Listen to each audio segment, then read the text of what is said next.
అన్నిటికన్నీ మనం గెలవాలి. దానికి విజయనగరం జిల్లా మెంటాడ మండల పరిషత్ సమావేశ భవనంలో ఎంపీపీ రెడ్డి సన్యాసి నాయుడు ఆధ్వర్యంలో మండల సర్వసభ్య సమావేశం నిర్వహించారు. ఈ సమావేశంలో వ్యవసాయ అధికారుల పనితీరుపై రైతులు తీవ్ర అసంతృప్తి వ్యక్తం చేశారు.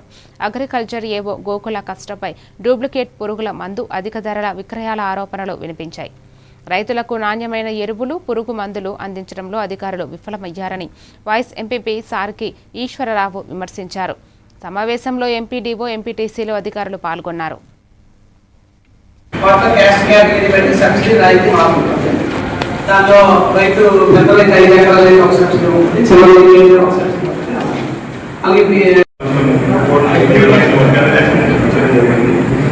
అదే 2025-26 సంబంధించిన అయితే మనకు 6,13 లక్షల శాంక్షన్ రావడం జరిగింది. దాని నిమిత్తం మనం ఆన్గోయింగ్ వర్క్స్ అన్ని చెప్పారు.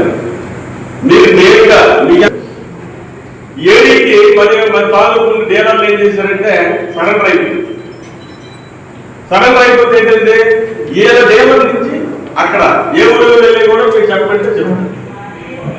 ఇది గైడ్లలో ఓ పురుగుల మందు షాప్ అయితే పబ్లిక్ ఒప్పించుకోండి. ఇందులో చాలా తప్పు జరిగింది, మాకు కూడా ఇది వేసుకోమని ఇచ్చారు, మాకు కూడా ఈ మందులు ఉన్నాయి అని చెప్పారు.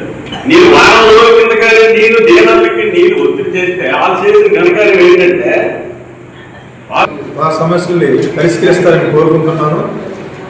అలాగే రానటువంటి అధికారులు కూడా చెప్తున్నాం, ఏమైనా అత్యవసరంగా పరిస్థితి ఉంటే నాకు కానీ ఎంపీడీ గారు కానీ ఇన్ఫర్మేషన్ ఇస్తే ఈ తరపు నుంచి ఏ డిపార్ట్మెంట్ అయితే వాళ్ళ జూనియర్స్కి నాకు పంపిస్తాను. ఎందుకంటే మాకు ఆర్డబ్ల్యూజే నిన్న నాకు చెప్పారు వాళ్ళ బ్రదర్ పెళ్ళిందని. అలాగే వాళ్ళ తరపు నుంచి ఎవరైనా డిపార్ట్మెంట్ పంపించమన్నాం. అలాగే ఎవరికైనా సమస్యలు ఎవరికైనా ఉంటాయి కాబట్టి ముందుగా